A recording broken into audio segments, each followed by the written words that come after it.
So yeah, that kind of brings us relatively up to date with Alex Jones. He spent like when Obama got reelected, then he just kept that train going. He kept the money train going. He always was like on the periphery of politics. He would never he didn't trust anybody in the federal government enough to ever like align themselves.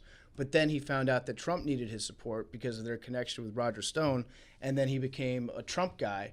And in those years, a lot of stuff's happened to him. I guess we probably shouldn't skip over the Sandy Hook stuff now that I think about it.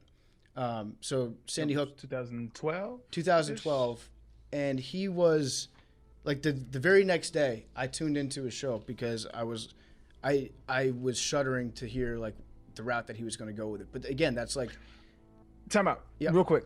You've been an Alex Jones listener for well over a decade then. Yeah, I paid attention to him, I think, starting in like 2006, 2007. And that's wild to me because I don't think I have had a reoccurring character in my life for that long other than like family and friends. So it's intriguing to me that you have been that, I don't want to say invested, but if you've been following him for that long, and you're not necessarily following because you agree with him, you're just intrigued by him. I'm fascinated by him as an individual, and when you put it that way, I'm like, holy shit! Like I've been listening to Alex Jones on the radio. You stalk him? Like yeah, I'm a stalker. If I was Alex Jones, I'd be creeped out by me. I've been listening to him for longer than I had a dog. Like yes, he is. My relationship with Alex Jones is a top 4 length relationship in my life, which is that's pretty cool. I've lived a pretty excellent life. I hardly ever agree with anything that he says about anything, but he's always just been like a fascinating dude to me, like somebody that he appears to be this confident in all these theories that he's got. And but I was like, there were times that I haven't listened to him. I haven't really listened to him for the last couple of years. He's gotten boring. Like that's the worst.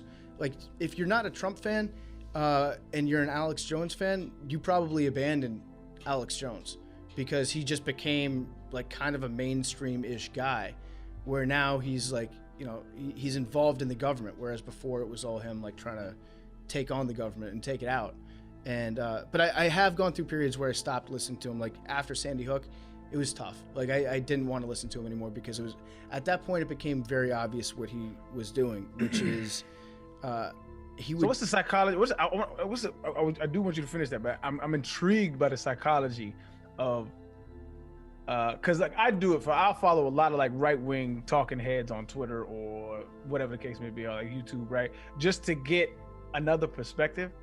But for like 10 years, I'm unsure if I have that resolve. Like, what's the psychology behind you being so loyal a listener for that long? I mean, we've had Billy on the show for 4 years, so like I can deal with a lot of shitty takes. My brain is equipped to handle it.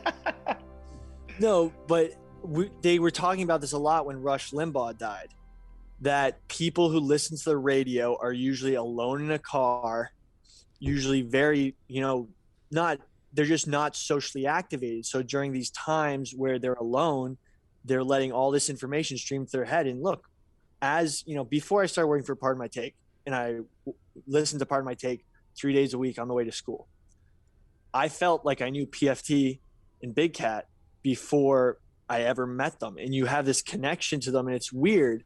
Like, you think they're your friends because you've had so many conversations with them, but you're just listening to it. So they become a friend of sorts, which causes loyalty, which causes, gullibility and naivety to believe what they're saying. It's a very powerful sort of relationship that you see with Joe Rogan, especially. I love Serious Billy. Serious Billy's quickly become one of my favorite people. You're not wrong, but it's interesting to see you like flip. Billy, you flip a switch, man. This is Book Smart Billy coming out now. I like it. Maybe next time you can be in the studio for this. But yeah, he does have a point, which is, here's what Billy's point boils down to, is I had a job, and so I commuted. So yes, Billy's right. Like, it would be in my car. I think I just boiled that down to the essentialness of what you're saying there, Billy, which is like, I was in my car for an hour a day, and Alex Jones would be on the radio during that hour. And so I could either listen to him or listen to like Tom Petty radio again on the only classic rock station in town. You know, like, do I want to do Lead Before Bed, or do I want to turn on Alex Jones on my way back and listen to him just ranting about something ridiculous? So I also haven't been listening to him that much in the last 4 to 5 years since I've been up here, because I don't have the time. I also don't know exactly where to find Alex Jones anymore, but he was on my radio every day because I knew that on my lunch break I could hear him just getting fucking wild with the news, just having an apeshit field day with the news.